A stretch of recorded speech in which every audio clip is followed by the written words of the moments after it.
Iglesia, hermanos, modelo por el cual nosotros, hermanos, estamos aquí conociendo el Evangelio. Muchas veces se desconoce de esto.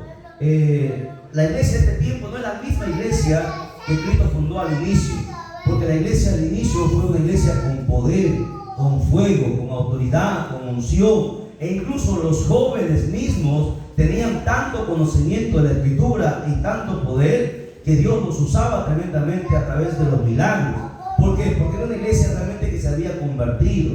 La iglesia, hermanos, siempre ha sido perseguida y ha pasado por muchas circunstancias para poder, hermanos, alcanzar el reino de Dios. Hoy en este tiempo se está viviendo un evangelio cómodo y queremos ver cómo era la iglesia primitiva, porque la iglesia en este tiempo se ha alejado de la iglesia, hermanos, del modelo de iglesia que Cristo formó. Por eso, si usted lee el libro de los Hechos, va a ver cómo Dios obraba con grandes poder, con grandes señales, maravillas y milagros. Y es eso lo que a usted le va a apasionar para que usted pueda continuar en el evangelio. Muchos cristianos se aburren, muchos cristianos renuncian porque piensan que el evangelio solamente es venir y cantar unos cuantos coros, hacer una oración simple, luego ir a la casa. Pero esa no es la iglesia que Cristo formó, porque la iglesia que Cristo formó era gente que Dios usaba a través de los milagros, que tenían autoridad, que tenían poder, eran perseguidos, los mataban, pero aún así jamás negaban su fe. Era gente que estaba apasionada por Cristo.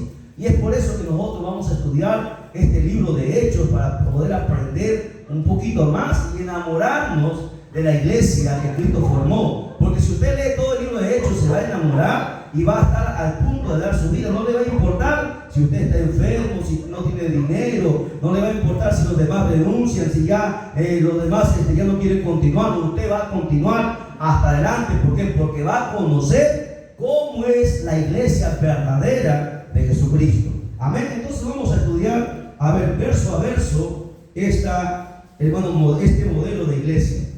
En primer lugar, la Biblia dice ahí, en el primer tratado, oh Teófilo, porque el libro de Hechos, para su conocimiento, fue escrito por Lucas, y Lucas le escribe a Teófilo esta carta explicándole todo lo que él había aprendido. Lucas es el autor de este libro de los Hechos, y Lucas fue discípulo, escuchen bien, del apóstol Pablo. Pablo fue el que discipuló a Lucas en uno de sus viajes que él hizo mientras estaba navegando en un barco. Pablo le empezó a relatar y a contar todo lo que el Señor había hecho en su vida y cómo Dios había manifestado, hermanos, su misericordia para la humanidad, enviando a su Hijo. Una vez que Lucas, que es conocido como el médico de la iglesia, porque él en su profesión era médico, él se puso a indagar, se puso a averiguar si realmente lo que Pablo le dijo era verdad. Porque hay algo que muchos cristianos, un error que muchos cristianos cometen. A veces cuando alguien le habla la palabra, todos dicen amén y piensan que es cierto. ¿Y qué tal si el predicador, el pastor que les está enseñando, les está mintiendo, les está engañando? Porque hoy, por ejemplo, pueden decir, ¿sabe qué, hermanito? Usted traiga sus 100 soles y usted se vaya al cielo. Traiga su guacho, traiga su vaca, se vaya al cielo.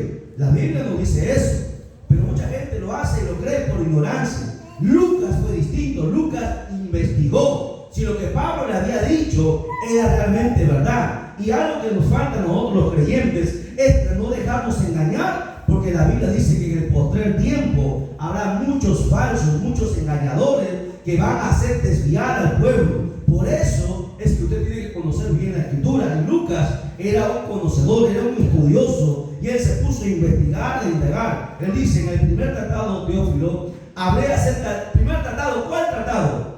El tratado de Lucas, porque él ya había escrito el libro de Lucas. Este es el segundo libro que escribe Lucas, el libro de los Hechos.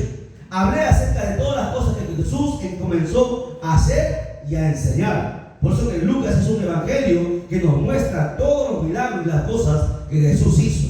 Verso 2 dice, hasta el día en que fue recibido arriba, porque Jesucristo resucitó y se fue nuevamente al cielo y se encuentra actualmente en el tercer cielo a la diestra del Dios Padre, después de haber dado mandamientos por el Espíritu Santo, porque el Señor, escuchen bien, nos añadió mandamientos que nosotros teníamos que cumplir. ¿Cuáles son esos mandamientos que el Señor añadió? Sabemos que en el Antiguo Testamento Dios entregó la ley, entregó estatutos, preceptos, ordenanzas. ¿Cuáles son los mandamientos que Jesucristo agregó? A ver, siéntese, tome asiento, Dios lo bendiga. Las hermanitas que recién llegan de Huaraz, vienen de arriba de la cuna. A ver, hermanitas, pregunto para la iglesia también, ¿cuáles son los mandamientos que Jesucristo agregó? Hemos dicho que la Biblia está compuesta de leyes, ¿verdad? Leyes, ordenanzas, estatutos, preceptos, principios, etcétera, etcétera. Pero ahí dice que Jesucristo añadió, agregó. ¿Cuáles fueron los mandamientos que Jesucristo dio en el Nuevo Testamento? Que no estaban en el Antiguo Testamento. A ver, ¿cuál? Fuerte, estamos aprendiendo. Ya, el que lo adivina, el hermano Benito le va a dar un cuyo. ¿Qué agregó Jesucristo en el Nuevo Testamento? A ver, Pastor Wilder, ¿qué agregó Jesucristo en el Nuevo Testamento?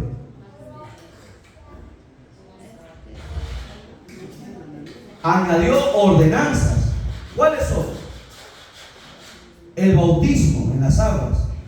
Eso no estaba en el Antiguo Testamento. Nadie se bautizó en el Antiguo Testamento. ¿Qué más? La Santa Cena. ¿Qué más? El lavado de pies. Y eso lo hizo dirigido por el Espíritu Santo. Por eso que aquí, hermano Pastor Benito, hay que celebrar Santa Cena. No sé si se ha hecho, alguna vez se ha hecho. Está bonito. ¿Han hecho Santa Cena aquí? Nunca han hecho Santa Cena. Ya vamos a hacer Santa Cena. La próxima, bueno, porque se tiene que hacer Santa Cena, Pastor Wilder también. Ya yo les he dado el manual de todo lo que tienen los requisitos para Santa Cena. Les he dado un librito, ¿se acuerdan? Ahí están todas las enseñanzas.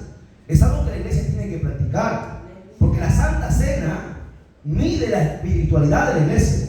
Aquí nosotros podemos saltar, cantar, aleluya, glorificar, pero en la Santa Cena se ve si realmente somos espirituales o no. ¿Por qué? Porque el que come Santa Cena, si no está bien delante de Dios, o se enferma o se muere. Y Dios lo mata.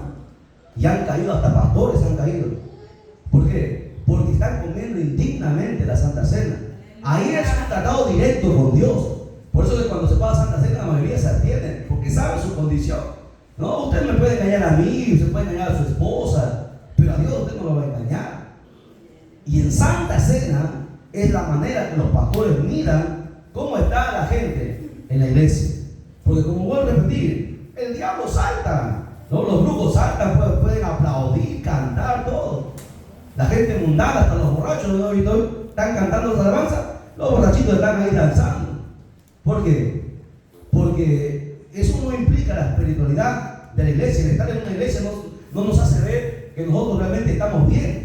Porque muchas veces la iglesia a veces está más mal que la gente de afuera del mundo. Porque hay gente que está practicando el pecado. Entonces la única manera para que como pastor pueda medir cómo está la iglesia es probándole en Santa Cena. No, en Santa Cena a veces la gente pide permiso, no va a los cultos. Cuando saben que hay una Santa Cena, se desaparece. Porque saben que están mal. Por eso que el Señor añadió estos mandamientos, ¿no? Y eso es importante. Por eso dice la Biblia que el Señor, después de haber resucitado, dice Él, dio mandamientos por el Espíritu Santo. Esos mandamientos se les conoce ordenanzas. Son órdenes. Una orden se cumple sin titubeo. En el ejército, ¿no? Las órdenes se cumplen sin reclamo. El que no cumple es castigado. De igual manera, en el Nuevo Testamento el Señor agregó órdenes. Lamentablemente muchas iglesias no lo están cumpliendo. No se cumplen las órdenes o las ordenanzas que el Señor agregó. ¿Qué más? Dice, después de haber dado mandamientos por el Espíritu Santo a los apóstoles que había escogido, porque el Señor les enseñó primero a los apóstoles, a los 12. Luego de los 12, a ver, ¿cómo la iglesia creció? Primero fueron 12. Después de 12, ¿a cuánto creció la iglesia? ¿Se acuerdan? Eso le hemos enseñado, Chimote debe saber. ¿Cuántos aparecen según la Biblia en el registro? ¿A cuánto creció? 70. ¿Verdad? De 70, ¿a cuánto creció? 120 estaban en la posesión, 70 porque iban de dos en dos y el Señor les mandaba a predicar, así como los testigos de Jehová. Eso, los testigos de Jehová salen de casa en casa, de dos en dos, porque están en la Biblia. Y los cristianos deben hacerlo también, ir de casa en casa, pero algunos van de casa en casa a comer, no van a predicar. Tienen que ir a predicar la palabra de Dios. Los testigos lo hacen. Bueno, es una de las cosas que hacen, de las tantas que no hacen. Pero bueno, preste atención. A ver, manita, por favor, ¿cómo hace? Hasta que me distrae. Ya, ahora sí, tentadito. Les voy a preguntar a todos, uno por uno. Entonces, primero fueron 12, luego crecieron a 70. A esos 70 se les conoce como discípulos. 12 apóstoles, 70 discípulos. Luego crecieron a 120. Luego, después de 120, ¿cuánto creció? El primer discurso de Pedro se convirtieron en ¿cuánto? ¿3,000, 5,000 o 4,000? ¿Seguros? Ahorita vamos a ver, no están seguros. Están adivinando. Pero la iglesia empezó a crecer. Bien, sigamos, verso 3. Van leyendo conmigo, ya estamos leyendo verso a verso, vamos a ir aprendiendo. Dice, a quienes también después de haber padecido, ahí marquen también esa palabrita, la iglesia primitiva padecía. ¿Por qué? Porque los mataban por ser cristianos. Y le decían, ¿sabes qué? Si no dejas, es como si viene Benito, si tú sigues predicando, si tú sigues haciendo cultos, ¿sabes qué? Te vamos a quitar tu casa y te vamos a quitar tu terreno. Si Benito realmente es un hijo de Dios, no le va a importar, va a seguir predicando. Pero había mucha gente que si les amenaza con quitar un terreno, o les, por ejemplo, le dice, ¿sabes qué? Su mujer le dice, si vas a la iglesia, te boto de la casa, ya no van a la iglesia, porque hay gente así. Pero el cristiano verdadero, la iglesia verdadera, estaba dispuesta a dar su vida, padecían, porque el cristianismo es sufrimiento. Escuchen, el cristianismo no es color de rosa. Mucha gente piensa que ser cristiano, dice, todo Dios te va a bendecir, te va a dar un carro, te va a dar una casa, te va a dar una nueva moto, bendito, para que te vayas, una moto 4x4, hasta la mina. No, en el cristianismo primero se padece, se sufre. El diablo te va a querer destruir, te va a difamar, tu familia te va a abandonar.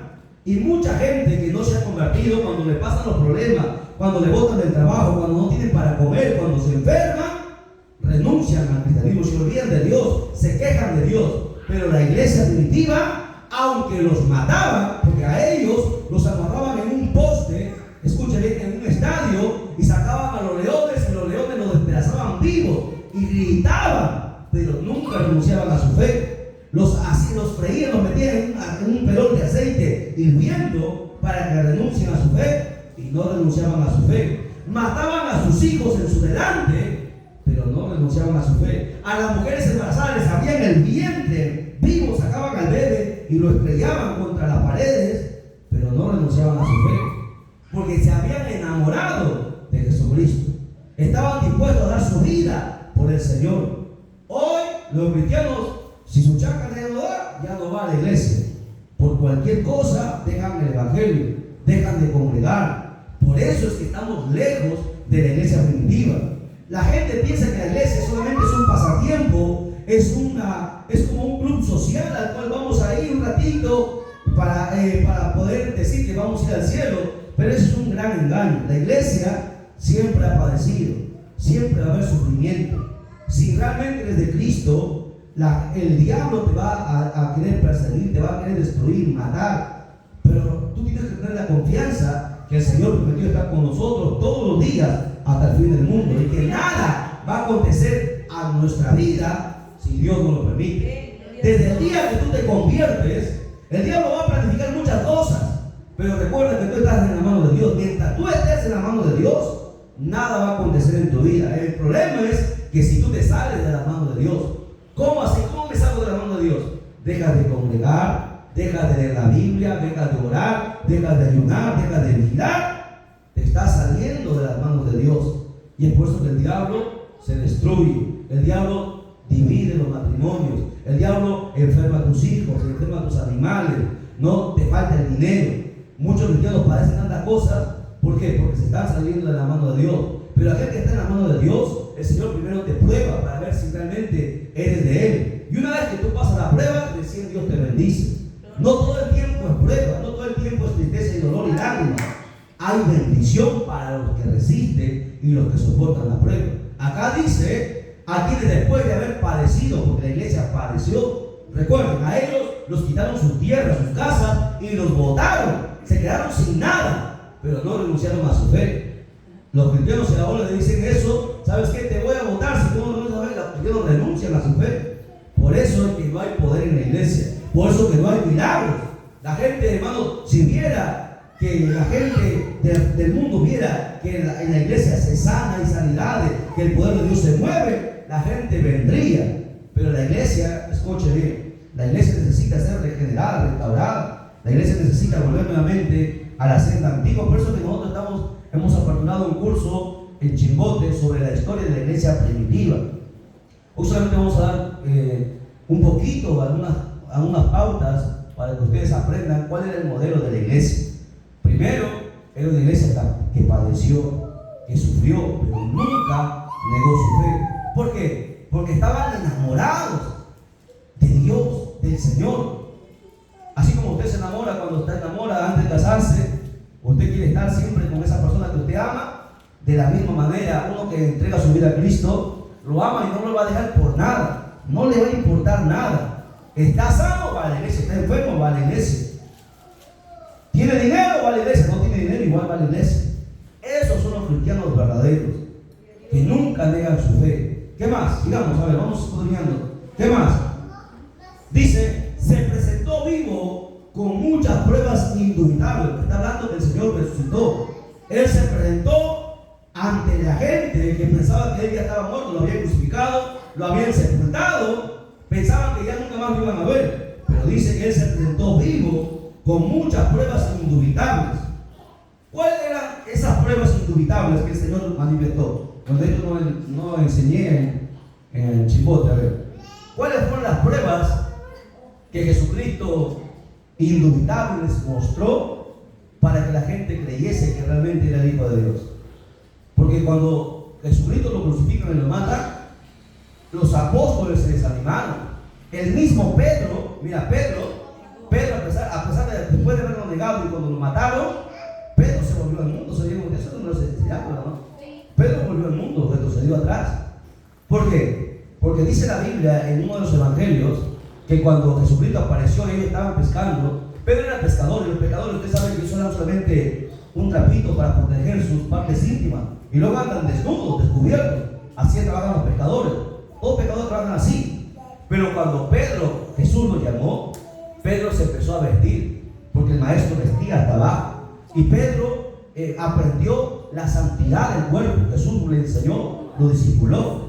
Y por eso que cuando Jesús muere, Pedro nuevamente se desnudó nuevamente, porque pensó que ya se había acabado, ¿no? El maestro ya nunca iba a volver. Y cuando Jesús aparece en la orilla, Juan le mira y dice: Pedro, es el Señor. Y cuando Pedro lo ve, dice la Biblia que Pedro se ciñó, se vistió. Él estaba desnudo. ¿Por qué? Porque se había vuelto para atrás, se había desanimado. Es que habían matado a su maestro.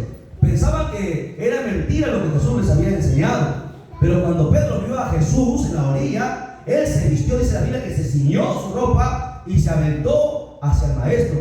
Fue a buscarlo. Porque así hay muchos cristianos que se van a desanimar, se desalientan por los problemas y por las cosas que pueden pasar, porque pasan un montón de cosas, vamos a pasar un montón de cosas, pero aquel que ama a Dios nada lo va a detener. Ahora la Biblia dice que el Señor mostró pruebas indubitables. ¿Cuáles fueron esas pruebas? A ver si se acuerdan. A ver, los pastores también pueden participar. ¿Cómo? Ya las heridas, las marcas hasta el día de hoy las tienen. Esas marcas jamás han sanado. ¿Por qué? Porque esas marcas son presentadas delante del Padre. Cuando el diablo nos acusa, dice Apocalipsis, día y noche, dice que Jesucristo también dice: sí, Padre, ha pecado, pero mira, aquí la marca, mi vida he dado por ellos. ¿Ya qué más? Las heridas, ¿qué más? ¿Qué otra prueba mostró el Señor? Cuando Él resucitó, dice la Biblia, que estaban reunidos, encerrados, a puertas cerradas, estaban reunidos ahí en la casa de María, la madre de Jesús, y dice la Biblia que de repente el Señor apareció delante de ellos, atravesó las paredes, las puertas no se abrieron, Él atravesó las paredes. ¿Por qué? Porque estaba en un cuerpo glorificado. Eso era imposible. Pensaban que era un fantasma, porque Tomás no creía. Y Jesús le dijo: mira, tócame, mira mis marcas. Tenía un cuerpo que se puede tocar, papá, pero un cuerpo que atraviesa las paredes, objetos. El Señor mostró varias pruebas, ¿no? Se llama la transmaterialización, se llama eso. Atravesar paredes. ¿Qué más? Jesús comió. Un muerto no come. Él comió. ¿Qué más? ¿Qué otra prueba indubitable mostró? A ver, acuérdense, cabecitas, piensen. Él hizo muchas pruebas. ¿Qué más? ¿Nada? A ver, hermana Edith, hermana Fiorella, hermana Esther, ¿qué más pruebas mostró el Señor? ¿Ninguna otra prueba más? ¿Están seguros? Hay un montón de pruebas. La resurrección de los 500 muertos, por ejemplo. Hay un montón de señales que el Señor hizo, ¿no? Bueno, vamos a continuar. Están algunas que están pensando en el cuyo. Presten atención, escuchen. ¿A quién después de haber padecido se presentó vivo con muchas pruebas indubitables, apareciéndose durante 40 días? Después que resucitó el tercer día, Él no se fue directo al cielo. Dice la Biblia que Él se quedó 40 días en la tierra. ¿Para qué se quedó 40 días? Para darles instrucciones, para enseñarles las cosas que faltaban todavía. Él no fue directamente al cielo, se quedó más de un mes en la tierra, enseñándoles muchas cosas que todavía los apóstoles les faltó aprender. ¿Qué más? Hablándoles, mira, escucha, hablándoles acerca del reino de Dios. Les decía que no menguaran su fe, que habría resurrección de los muertos, que allá en el cielo habría recompensa. Les animó, les capacitó, les dio las últimas instrucciones. ¿Qué más? Y estando juntos, les mandó que no se fueran de Jerusalén, porque ellos se encontraban en la ciudad de Jerusalén, sino que esperasen a la promesa del Padre. ¿Cuál era la promesa del Padre? ¿Cuál fue la promesa que Jesucristo en vida les dijo que el Padre les daría? ¿Cuál fue? El Espíritu Santo. ¿Qué más? La cual les dijo: oísteis de mí, porque Jesús les habló sobre eso. Porque Juan ciertamente bautizó con agua, mas vosotros seréis bautizados con el Espíritu Santo dentro de no muchos días. ¿Qué es el bautismo del Espíritu Santo? Es lo que la iglesia en este tiempo no tiene, y es lo que necesitamos que la iglesia tenga.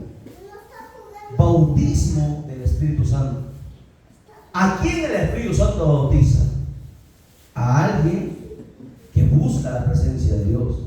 El Espíritu Santo no bautiza a un pecador, a un doble ánimo. El Espíritu Santo vendrá sobre la vida de quien está en oración, de quien está ayunando, está congregando, está buscando el rostro de Dios. Y eso es necesario. Lo primero que un cristiano tiene que buscar es el bautismo del Espíritu Santo. ¿Y cómo uno lo sabe? ¿Cómo el Espíritu Santo? Yo sé que el Espíritu Santo te va a bautizar, porque tú lo vas a sentir. Vas a sentir, escucha bien, el Espíritu Santo cuando llega a una persona lo muda, lo cambia, lo transforma. Le quita el miedo, le quita el temor, le quita la vergüenza, le quita, ¿qué más? Las cosas, le quita las ganas de pecar, le quita tantas cosas. ¿Por qué? Porque el Espíritu Santo nos revela y siente uno ríos de agua viva que corren por nuestro ser, siente fuerza. Por más que nos sintamos cansados, por más que nos han golpeado, nos han herido, uno se siente con la fuerza y la fortaleza para continuar hacia adelante. Esa ventana abre, corre esa ventana porque está que se derriten, las hermanas parecen chupetes. ¿Se abre el esa ventana? ¿Sí? Abre el tú. Ahí está. Muy bien. Ya está ahí. A ver si ya. Listo. No se me distraigan, por favor. Para los hermanos que están mirando a través del canal, estamos nosotros aquí en Mojón Alto, ¿verdad, Patronito? Mojón Alto, que pertenece al distrito de Quillo. ¿Distrito es? Sí, distrito de Quillo. Bien, estamos llevando la enseñanza, continuamos. A ver, verso 4. Verso 5. Porque Juan ciertamente bautizó con agua, mas vosotros seréis bautizados con el Espíritu Santo dentro de no muchos días. Entonces, ¿qué necesitamos, mis hermanos, nosotros? ¿Por qué estamos necesitamos que el Espíritu Santo nos bautice. Esperamos que el día de hoy, en este ayuno, a través de la oración, el Espíritu Santo toque a unos cuantos. Queremos que toque a todos, pero va a depender de usted. Si usted en este día reconoce cómo está su condición y se humilla delante de Dios y le dice, usted tiene que pedirle que le sea bautizado. ¿A quién le pido yo que me bautice con el Espíritu Santo? A Jesús. La Biblia dice que Él bautizará con Espíritu Santo y fuego. Entonces, en tu oración, escucha bien, hermano, hermana, si tú no has sido bautizado por el Espíritu Santo, necesitas cada día decirle, Señor, bautízame con tu Santo Espíritu. Y tú tienes que buscar, así como, ¿se acuerda cuando el ángel le visitó a Jacob? El ángel le visitó y Jacob le dijo, yo no te dejo ir hasta que tú no me bendigas. Hubo una pelea, Jacob luchó contra el ángel, y por más que le dislocó el hombro, hermanos, le dislocó la cadera, Jacob no lo dejó, se abrazó a la pierna del ángel y no lo soltó. Iba a amanecer ya y el ángel tenía que irse, pero Jacob le dijo, yo no te dejo ir hasta que tú no me bendigas. De la misma manera lo que deberíamos nosotros no salir de la iglesia hasta que el Espíritu Santo le toque, le bautice. Esa debería ser su primera preocupación, más que estar en un ministerio cantando, predicando o haciendo cualquier cosa. Lo primero que tienes que buscar, iglesia, escucha, hermanita, es el bautismo del Espíritu Santo. Porque hasta que el Espíritu Santo no te bautice, no tendrás esa pasión para hacer las cosas de Dios. Lo harás porque el pastor lo manda, porque hay que cumplir un protocolo. Pero cuando el Espíritu Santo te bautiza, ya no necesita que nadie te anime, no necesita que nadie esté atrás de ti, sino que tú solito te vas a mover. ¿Por qué? Porque el Espíritu Santo te va a mudar por dentro y por fuera, va a hacer un cambio en tu vida. La iglesia primitiva, dice la Biblia, que los 120, todos los que estaban ahí en el aposento, fueron bautizados por el Espíritu Santo. A todos los tocó. Y eso es lo que falta en este tiempo a todas las iglesias. La mayoría de cristianos en las iglesias tienen talentos, tienen, muchas habilidades, pero no tienen el bautismo del Espíritu Santo. Ese es el gran problema de las iglesias. Por eso que muchos cristianos son carnales, por eso que muchos pecan, por eso que muchos hacen muchas cosas, están un pie en el mundo, otro pie en la iglesia. ¿Por qué? Porque el Espíritu Santo no todavía nos ha tocado, y para eso necesitamos buscarlo. Y hay que buscarlo como cuando usted, por ejemplo, va a buscar el oro. El oro, usted si le dijeran, hermano Benito, aquí en esta iglesia hay oro enterrado, estoy seguro que el Benito empieza a cavar y a cavar con los hermanos lo ayudan día y noche ahí cavando porque van a encontrar oro. El Espíritu Santo vale más que el oro, y hay que buscarlo día y noche. Hoy, hermano, la iglesia no busca el Espíritu Santo, busca dinero, busca plata, ¿sí o no? Más dinero, la verdad, ¿sí o no? Tenemos que ser sinceros. Buscamos más las cosas seculares, buscamos nuestra comodidad. Queremos tener un buen televisor, un buen carro, una buena casa, pero no buscamos lo primero. La gente quiere hacer milagros, pero no busca primero el Espíritu Santo.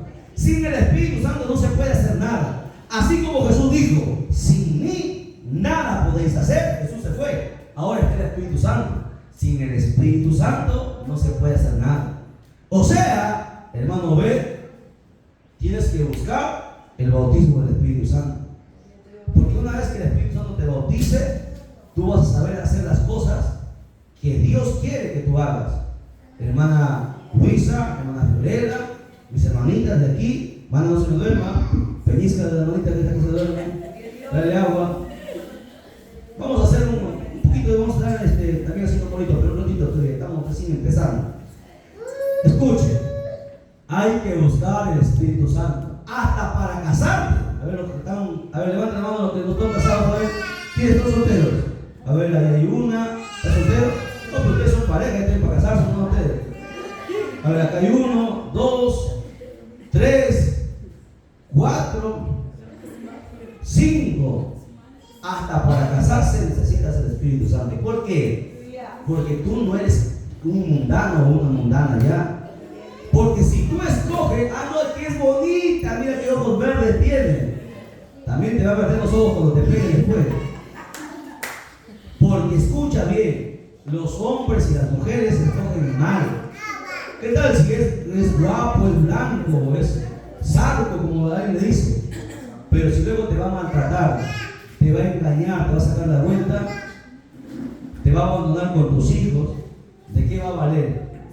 Por eso que si tú tienes el Espíritu Santo, es el Espíritu Santo que te va a guiar a una mujer virtuosa y a un hombre de verdad. Para todo se necesita el Espíritu Santo, hasta para el trabajo, ¿no? A veces cuando el diablo quiere hacerte caer en el trabajo o con los amigos, si el Espíritu Santo está en tu vida, tú no vas a caer. Todo lo conduce el Espíritu Santo. Mira, hasta para hacer una cola en el banco, a veces las colas son inmensas, ¿no? O hasta para buscar estacionamiento. Yo por ejemplo, ¿no?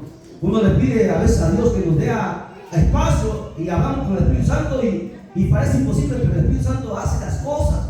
Él es el que mueve todas las cosas y nos permite y nos concede sus favores. Por eso que sin el Espíritu Santo no se puede hacer nada. Para predicar necesitas el Espíritu Santo. Para cantar necesitas el Espíritu Santo. Para todo lo que tú quieras hacer necesitas el Espíritu Santo. Amén. Entonces, mis hermanos, este ayuno debería ser un ayuno de búsqueda del Espíritu Santo. Pedirle, Señor, primero, perdóname mis pecados. Reconozco mi frialdad, mi carnalidad. Perdóname, Señor, las cosas que te he fallado. Pero quiero en este día que tú me toques. Quiero conocerte. Quiero que tú te reveles a mi vida. Usted tiene que buscarlo más que el oro. Pelear su bendición. Hoy los cristianos no pelean su bendición. Nosotros cuando recién empezamos hace ya varios años, 18 años creo, nosotros llegaban los predicadores y nos enseñaban esto que también le estamos enseñando. Y nosotros íbamos a la iglesia y estábamos 2 horas orando y la rodilla nos dolía y seguíamos 3 horas, pero hasta que el Espíritu Santo no nos tocaba, no nos levantábamos, pasamos 5 horas orando, 6 horas orando, donde nadie lo hacía, y pasábamos la madrugada. Íbamos a la iglesia en la madrugada, a las 2, 3 de la mañana, había una competencia para llegar a la iglesia. El pastor Casimiro, el hermano Durán, nos íbamos varios. ¿Quién llegaba primero? A veces llegaba yo primero, a veces llegaban ellos primero, pero había una búsqueda y nos quedábamos ahí 3, 4 horas orando de rodillas sin levantarnos, llorando, derramando lágrimas, hasta que el Espíritu Santo nos toque. Hoy la iglesia ya no hace eso. Hoy la iglesia solamente ora 15 minutos y piensa que quiere que el Espíritu Santo le toque. Jamás va a descender el poder de Dios si usted lo usa. ¿Qué dice la Biblia? Me buscaréis y me hallaréis si me buscaréis de todo vuestro corazón. Mucha gente no está buscando a Dios, están buscando novia, están buscando pareja, están buscando que Dios los bendiga, que Dios los sane. Mucha gente viene a la iglesia por una sanidad, por un milagro, pero no viene por el Espíritu Santo. Aquí en la iglesia se viene a buscar el Espíritu Santo. Amén. Porque sin Él nada se puede hacer. Denle un fuerte aplauso a Jesucristo, por favor, que se vaya de sueño. El Espíritu Santo tiene 3 niveles. Ya eso lo vamos a ver después. ¿Cuáles son? Primero, ¿cuál es, hermana Débora? ¿Cuál es el primer nivel del Espíritu Santo? ¿Cuál? No. El sello. La primera parte, si lo podemos decir, que el Espíritu Santo trabaja, el primer nivel es el sello. ¿Cuándo uno recibe el sello? El sello es la marca. Así como ustedes, los que trabajan en la chacra, usted ve a los guachos, a las vacas, les ponen así una marca que les pertenece. Cuando una persona viene a Cristo y lo hace de corazón, el Espíritu Santo nos marca también, nos pone su sello, que significa que les pertenecemos desde ese momento a Dios. Después del sello del Espíritu Santo, luego viene el bautismo del Espíritu Santo, que es lo que nosotros tenemos que buscar. Después del bautismo viene la llenura, el fuego, la unción, como usted lo quiera llamar. Algunos lo llaman la unción, el fuego, la llenura, como usted lo quiera llamar. Es el tercer nivel. El problema es que muchos cristianos solamente se han quedado en el primer nivel, no han sido bautizados. ¿Cómo usted sabe cuando el Espíritu Santo lo bautiza? Eso lo vamos a ver también en las enseñanzas, cómo el Espíritu Santo trabaja en cada uno de los niveles. Y tenemos que llegar hasta el último nivel, la llenura, ¿no? Andar en el poder, andar en el fuego. ¿Qué quiere decir eso? Que la unción te rodea. Yo recuerdo cuando recién nos convertimos, hubo un predicador que venía de Lima, fuimos a una invitación, ¿no? Yo estaba sentado ahí con tal joven, la iglesia era grande, la iglesia creo que la pastora del Monte de los Olivos. Yo recuerdo que estaba ahí, yo estaba reciencito convertido los primeros días. Y todos estaban en el culto danzando, después de la alabanza, todo, hasta que le dieron parte al predicador. El predicador ni bien tomó el micro y empezó a dar las primeras palabras. Yo sentí que algo irradiaba de él. Cada palabra que salía, sentía la unción que transmitía. Cuando él se movía, se sentía la vibración. Eso es la llenura. Eso es algo que ya se ha perdido en muchos congregantes. La unción es el nivel más alto, la llenura es el nivel más alto que nosotros debemos buscar. ¿Qué debo hacer para eso? Hermano, eso tú no lo puedes comprar ni con oro ni con nada en la tierra. Necesitas una entrega a Dios completa. Buscar pasar horas en oración, vivir una vida de ayuno, una vida de vigilia, una vida entregada a Dios, una vida consagrada a leer la Biblia, pasar en vez de estar mirando películas, novelas, pasar tiempo en la escritura. Te desconectas, te deslegas, incluso a veces hasta de la familia, para estar metido ahí. Eso no es para cualquiera, porque es lo más grande que Dios puede entregar. Es ahí donde Dios, sin que te toque, recibe y el predicador te mira y te dice tus verdades, ¿no? Y mira tu condición. ¿Por qué? Porque está bajo la llenura, te da una palabra de sabiduría. Hay cosas que nadie sabe, pero Él te las dice. ¿Por qué? Porque está bajo la llenura. El bautismo es para que tú te fortalezcas, pero la llenura te permite ver las cosas en el Espíritu. No caminas bajo la unción. Tú no decías ni siquiera tocarlo. La gente se sana, ocurren los milagros. Eso vamos a verlo ya un poquito más adelante. Pero eso es lo que usted tiene que buscar.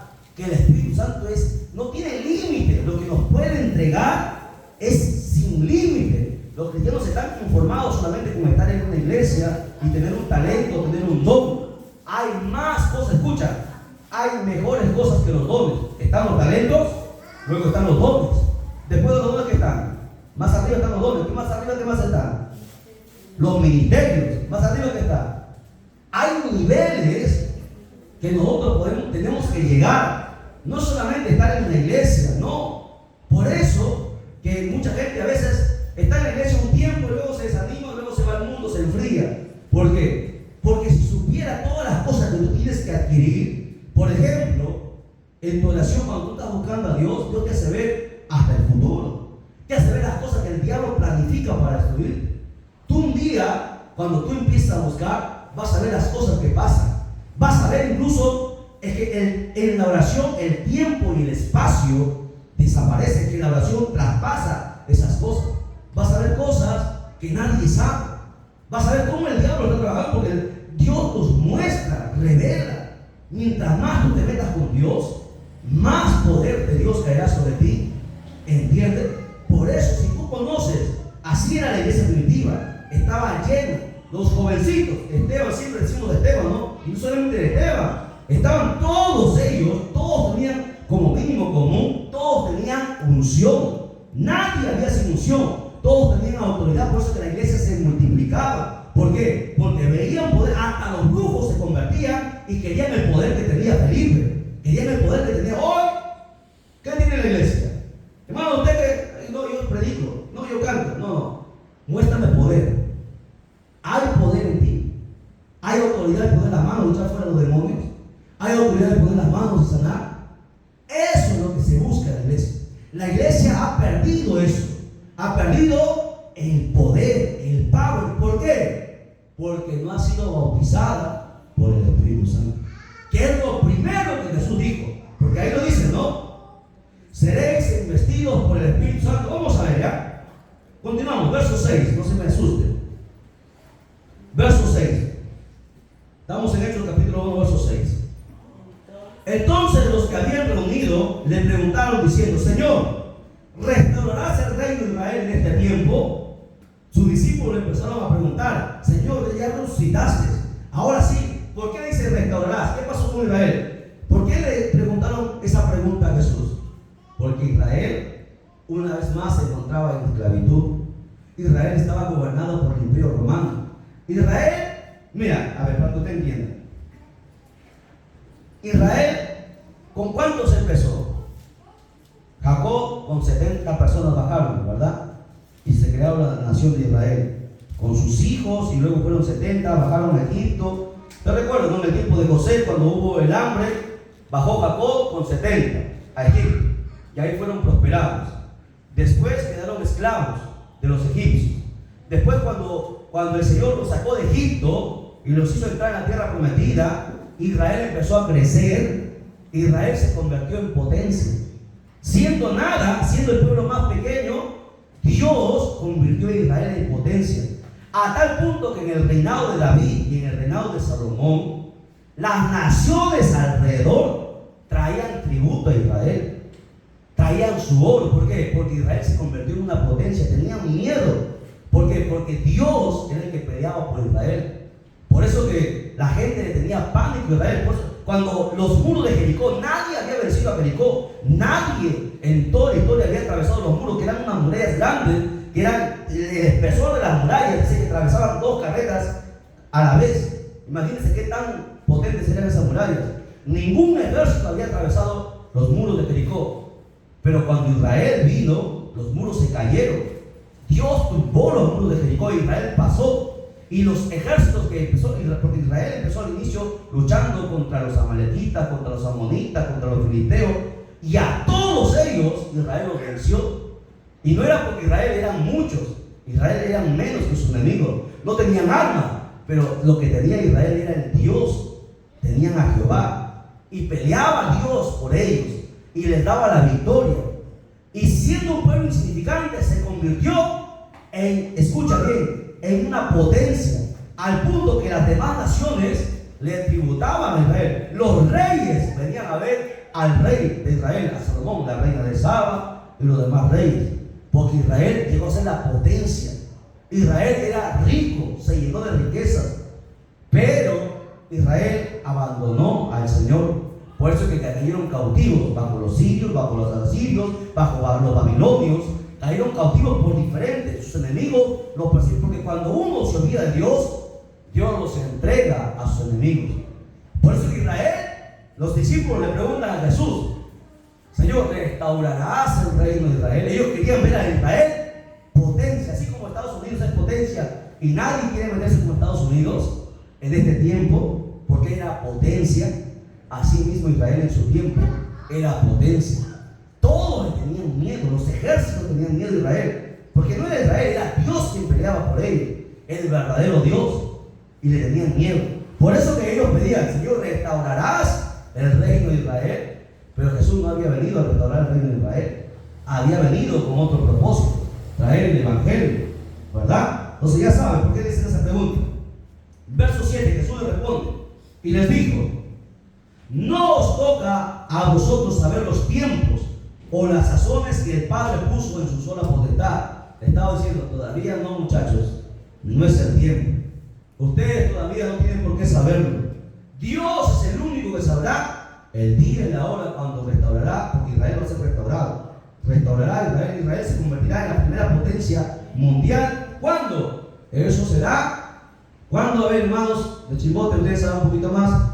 ¿Cuándo Israel se volverá a ser nuevamente potencia? Cuando se convertirá en la primera potencia del mundo. En el milenio. En el milenio. Dice la Biblia que todos tributarán nuevamente a Israel, porque Jesucristo reinará en el milenio en Israel. Y David, bueno, ustedes se han olvidado de eso. Vamos a continuar. Verso 8. Aquí viene lo que Jesús les dijo: pero recibiréis poder. Mira, escucha. Poder. Te pregunta: tú eres cristiano, un adventista, un israelita, un católico. ¿Qué es lo que les diferencia a todos ellos? Todos son personas, son humanos. Lo único que nos diferencia de todas las religiones es el poder de Dios. Porque ellos también predican de la Biblia, Señor. Al igual que tú cargas una Biblia. al igual que tú, van a una misa, van a una congregación, van a un templo. Hacen lo mismo que tú haces. No pecan, no toman, no fuman, no bailan. Igual lo que tú haces. ¿En qué te diferencias a un adventista? ¿En qué te diferencias a un testigo de Jehová? La única manera de diferenciarnos es el poder. Si hay poder en ti. Si no, simplemente eres un religioso. El cristianismo es distinto, porque el cristianismo Dios le entregó y le delegó poder a través del Espíritu Santo. Y si no hay ese poder en tu vida, debemos preocuparnos. Porque ahí dice, Jesús prometió, dijo, pero recibiréis poder, ¿cuándo? Cuando haya venido sobre vosotros el Espíritu Santo. Mientras el Espíritu Santo no esté en tu vida, no va a haber poder. No, por eso que la gente le llama, que pastor, ore por mí. Y lo que cada rato, pastor, ¿y tú cuándo lo vas a hacer? ¿Cuándo? Porque la promesa fue para todos. Usted tiene que experimentar en usted los milagros. Yo he experimentado los milagros un montón de vida en mi cuerpo y en la vida de otras personas. La iglesia no sabe de qué cosas me he enfermado yo, por enfermedades de muerte. Pero Dios, yo he visto el poder de Dios. Yo mismo he puesto la mano sobre mí y he sentido como el poder ha entrado a través de mi mano por mi cabeza. Y he visto la sanidad en vivo. He visto cómo Dios ha operado en vivo. Porque el poder de Dios es real. Si no, yo estuviera predicando aquí, estuviera, paseando, estuviera haciendo muchas cosas. La única manera de nosotros permanecer en el Evangelio es cuando usted ha experimentado el poder de Dios. Y no lo podemos dejar. Porque una cosa es que te da en la cabeza y te diga muchas cosas, pero otra cosa es que tú hayas experimentado. Cuando Dios se revela a tu vida, el poder de Dios, y tú sientes que algo a través de tu mano sale, tú jamás dejarás a Dios. Porque no va a haber una experiencia más hermosa cuando tú pongas las manos a alguien y sientas que el poder sale a través de tus manos, que es el Espíritu Santo, y toca a la otra persona y la otra persona siente la sanidad. Y lo hemos experimentado un montón de veces. ¿Por qué? Porque lo que caracteriza a un verdadero cristiano es el poder. Porque repito, usted canta, ellos también cantan. Usted va a la iglesia, ellos también van a la iglesia. Ellos no pecan, usted también trata de no pecar. Hace lo mismo. Todas las religiones hacen lo mismo. Toman la Biblia, la leen, ellos también leen la Biblia. ¿Qué nos diferencia? El poder. Que el Espíritu Santo está en nosotros. No hay otra manera. Por eso que no todo el que dice cristiano es cristiano. Para ser cristiano, tienes que ser bautizado por el Espíritu Santo. Y luego ser bautizado en las aguas. La evidencia que tú eres un cristiano, porque, escucha bien, a la iglesia vienen los brujos y se sientan ahí también. Se sientan los brujos, están tranquilos, aplauden, cantan. Brujos, satanistas, ¿no? Borrachos entran a las iglesias. Pero lo que nos diferencia de los demás es si hay poder. ¿Y cuándo viene ese poder? Dice ahí, cuando haya venido sobre nosotros el Espíritu Santo. Lo primero que tienes que buscar entonces, Fiorella, es el Espíritu Santo. Hermana Delfina, ¿y cómo yo busco el Espíritu Santo? ¿Qué tengo que hacer para que el Espíritu Santo venga a mi vida? ¿Qué tienes que hacer? Dar más diezmo, dar más ofrenda, darle doble porción a Benito para que engorde. ¿Qué debo hacer para que el Espíritu Santo venga a mi vida? Eso va a depender del pastor Benito, va a depender de quién. Congregarse. Tienes que primero nunca dejar de congregar. Porque hay cristianos que congregan una vez a la semana. ¿Qué poder vas a recibir? Yo te pregunto, si tú comienzas una vez a la semana, ¿te vivirías? Te mueres, ¿sí o no? No puedes vivir una vez a la semana comiendo. ¿Cómo tú puedes una vez a la semana congregar? Hay cristianos que nunca leen su Biblia. Tú tienes que congregar, tienes que leer tu Biblia todos los días, tienes que orar todos los días, orar, levantarte, acostarte, cuando te sirvan el desayuno, cuando te sirvan el almuerzo, cuando te sirvan la cena, cuando estás trabajando, estás orando. Entras en ayuno, llega el domingo mientras los demás se van de paseo, se van de shopping, de compras, ¿no? Tú te metes en ayuno. La diferencia, yo empecé con un montón de evangelistas. Mientras los demás se relajaban, yo me desentendí. Y los sábados y domingos yo estaba en la iglesia. De lunes a viernes trabajábamos, sábado y domingo me metía a la iglesia. Y la gente lo sabe, pasábamos la madrugada mientras el culto terminaba, las demás hermanos se iban a la casa, yo me iba a la casa y venía a las 12, 1 y me metía a la iglesia. Y me podía predicar a las bancas. Y predicaba 3, 4 horas a la banca, porque no sabía predicar.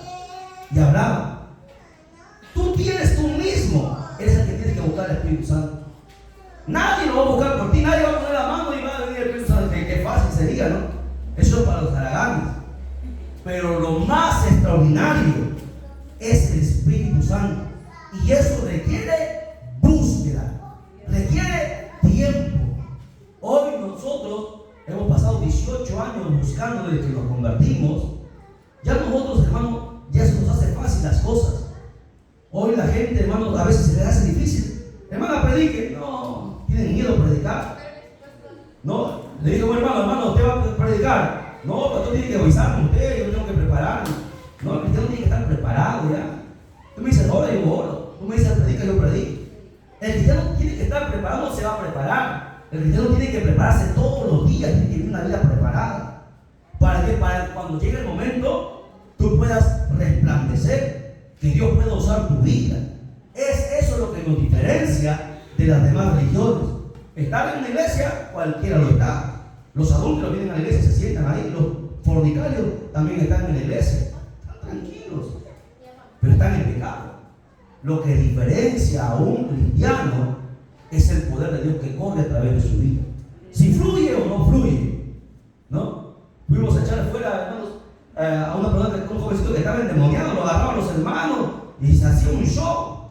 Y los demonios tienen un montón de fuerza. Y cuando tú llegas, se tiene que ver el poder. Porque algunos cristianos tienen miedo, salían corriendo. Se ve el poder, la autoridad, si la autoridad está en ti o no está en ti. Y ahí se demuestra. Ahí es donde uno ve si realmente somos o no somos. ¿Cuándo? Cuando las papas queman, ahí se ve. ¿Qué pasa si tu esposo o tu esposa endemonia o pasa algo? O la muerte llega a tu casa. Porque la muerte llega. Hay poder para reprender la muerte. Eso un día lo vas a experimentar. Yo lo experimenté con mi hijo. Cuando estuve con mi padre todavía no estaba tan lleno. Y mi padre partió. Pero cuando llegó la muerte a querer llevarse a mi hijo, yo peleé por mi hijo. Y ahí me mata de testigo. Tú tienes que demostrar si el poder está y la autoridad está en ti. Porque si no, seremos nuevamente igual un montón, uno más del montón. El cristianismo, la iglesia que Dios formó, es una iglesia de poder. Y ese poder hay que buscarlo, más que el oro. Búsqueda. Pastor, ¿cuánto? Dependerá de ti. Dependerá cuánto va a ser tu entrega. Mientras los demás están perdiendo el tiempo conversando, tú estás leyendo tu Biblia. Mientras los demás están mirando televisión, tú estás leyendo tu Biblia. Mientras los demás están paseando, tú estás orando. Tú estás vigilando. Tú estás buscando a Dios, estás ayunando. Hoy la gente no quiere hacer eso. Solamente ayuna cuando se programa ayuno. Después no ayunan. No vigila, no leen su Biblia. Por eso que el poder no puede descender. No es que Dios no haya limitado su poder solamente para unos cuantos. Dios está triste porque sus hijos no quieren recibir ese poder. Porque si reciben ese poder van a cumplir lo que Dios quiere. Y mientras tú no recibas ese poder, no vas a hacer lo que Dios quiere. Muchos cristianos estamos en la iglesia solamente aparentando algo, pero no hay nada. ¿Por qué? Porque aquí dice, recibiré poder cuando el Espíritu Santo haya venido y me seréis testigos. O sea, una vez que el Espíritu Santo te bautice, recién tú puedes ser testigo. Recién tú puedes trabajar para la obra de Dios. Pero hoy los cristianos se convierten en la semana, ya están cantando, están tocando el teclado, están agarrando el micro, están dirigiendo, están predicando. No se puede hacer eso. Ese es el gran error, ¿no? Usted ve, por ejemplo, cuando nos han dado una invitación que viene una artista famosa, porque se ha convertido, recién se ha convertido unos cuantos años, y ya lo están dando, y eso es algo que no está bien, porque la Biblia dice que el que es llamado tiene que ser procesado, tiene que pasar por la escuela de Dios, y eso demanda años. Y siempre hemos dicho eso, a Moisés Dios le preparó 40 años. 40 años. A David 15 años, a José 17 años. Tomó preparar el carácter de alguien. No es de la noche a la mañana. Es un periodo de búsqueda, un periodo de preparación. Y eso es lo que nosotros tenemos que buscar. Porque ahí dice, cuando haya venido el Espíritu Santo sobre nosotros, me seréis testigos en Jerusalén, en Judea, en Samaria y hasta lo último de la tierra. Pero tú no puedes hacerlo bajo tu propia carne. No puedes hacerlo porque, bueno, ahí dice, no. Primero hay que buscar el poder para hacerlo bajo la dirección del Espíritu Santo. Si tú lo haces bajo tu propia dirección, nada va a pasar, nada va a acontecer. Amén. A su nombre. A su nombre. Queremos fuerte aplauso a Jesucristo. Entonces, ahí dice, una vez que el Espíritu Santo lo haya recibido, recién puede ser testigo. ¿Dónde? Primero hay un orden, porque Dios es un Dios de orden. Primero, Jerusalén. ¿Qué es tu Jerusalén? Tu casa. Porque muchos cristianos están en la iglesia y su familia está perdida en el mundo. Entonces, ¿cómo tú puedes predicar algo que tú no estás viviendo? Porque el apóstol Pablo dice claramente eso, ¿no? Hay requisitos que uno tiene que cumplir. Si no gobiernas bien tu casa, ¿cómo gobernarás la obra de Dios? Uno tiene que entender que primero, los primeros que tú tienes que evangelizar son tu familia. Es lo primero que tú tienes que predicarles, ¿no? Y tú tienes que predicarles y orar por ellos y orar por ellos. Ya si aún haciendo todo ellos no quieren hacerlo, ya bueno, ellos y Dios. Pero tú has cumplido. Pero si tú no cumples, no, aquí ya le prediqué, no me quieren oír. Te pregunto, ¿cuántos ayunos has hecho por tu familiar? Liz, por ejemplo. Ustedes saben que Liz es una de mis hijas espirituales. A Liz yo le gané en la universidad. ¿No sabían eso? ¿Saben cuántos ayunos hice por ella? Yo trabajaba con 30 ingenieros. En sistemas trabajábamos. Cada semana ayunaba por un compañero. Todas las semanas. Un ayuno por él, por él, por él. Cada semana. Pero los cristianos no quieren hacer eso. Es que es sacrificio, hermano. El evangelio nos va a costar. Tú tienes que entender eso. Tú tienes que ganar tu familia. Y si haciendo todo esto, bueno, ya no se ven, pero ya tú cumpliste. Ya ellos y Dios. Pero mientras tanto, tú tienes tu deber de predicarles, orar, ayunar, dar testimonio, reprender, entrar en vigilia por ellos. ¿Cuánto? Hasta que Dios responda. Porque Dios siempre responde. Porque mucha gente se ha cansado, no, yo ya oré por mi hijo, yo le prediqué, ya le dije esto, pero no quieren. No. Nunca te canses. Porque un día alguien también oró por ti y nunca se cansó de orar. Las oraciones llegaron hasta que tú te convertiste. De la misma manera. Primero tu Jerusalén. Después ya, ¿qué más dice? Jerusalén, Judea, que es tu barrio. Tu barrio. ¿A cuánto les has predicado a tu barrio? Todo el mundo sabe que tú vas a la iglesia, pero a nadie le ha dado ni siquiera un tratado. Le he dicho, ¿sabes qué, vecino? Vamos a la iglesia. Vecina, te llevo a la iglesia, te voy saliendo de la iglesia, te invito un pollo. Es algo que tú tienes que hacer. Tú tienes que ganar almas. Tu deber tuyo como congregante es traer gente aquí a la iglesia. El pastor no trae gente. El pastor pastorea y apacienta. El pastor predica la palabra y enseña. Pero el que trae a la gente a la iglesia eres tú. Porque es la oveja la que pare otra oveja. Tú tienes que traerlo. Y si tú no lo traes, no estás en obediencia a Dios. Pero para que tú lo traigas primero, tú tienes que primero convertirte de verdad. Estar bien con Dios para que invitar a la gente, invierta en la gente. Llámelo, invítalo. Den un tratado. No comparto. Dígale cuando te veas a tu vecino pasando una ciudad, vecino, tenga, Dios te bendiga. ¿No? Tal vez no es mucho, pero Dios te bendiga. Te invito a la iglesia, por favor, para orar por ti, por tu familia. Hoy los cristianos no hacen eso. Hoy los cristianos solamente están contentos con que ellos van a la iglesia o que su familia va a la iglesia. Pero nunca un día Dios nos va a demandar si le predicaste a tu vecino. La vez pasada escuché un testimonio donde le dije que había un hermano diácono en una iglesia, 30 años en una iglesia, y su vecino murió. Cuando su vecino muere y lo entierra, ese mismo día el diácono tuvo un sueño. Soñó que él se encontraba en el infierno y le preguntó, Dios, ¿por qué estoy en el infierno? y de repente escuchó una voz gritando que de lejos se acercaba hacia él y le decía: tú maldito, y le decía, le insultaba, le decía malas palabras: por tu culpa yo estoy aquí. Yo he sido tu vecino 30 años y nunca me has predicado tu evangelio. Ahora yo estoy aquí en este lugar y no puedo salir. La culpa es tuya, le dijo. Porque así Dios nos va a demandar. Somos responsables. Jerusalén, Judea, Samaria y hasta los confines de la tierra. Hay un orden. Si no hubiese hecho, no se puede predicar algo que uno no ha hecho. Yo sí he tenido, porque he leído esta Biblia. Me he encargado de predicar a los niños, he repartido, tratado alrededor, no solamente de mi cuadra, he ido como testigo de Jehová, me confundían varias veces, pensaban que era testigo de Jehová, y hemos hecho. Luego hemos salido a predicar, porque hay un orden que cumplir, hay un orden que se tiene que acatar. Si tú no te sales fuera de la palabra, pues entonces estás en desobediencia. Aquí hay un orden que Dios ha establecido. Verso 9 dice: y habiendo dicho estas cosas, viéndolo, él fue alzado y le recibió una nube que le ocultó de sus ojos. Jesús, después de 40 días de haberle dado las instrucciones, fue llevado al cielo.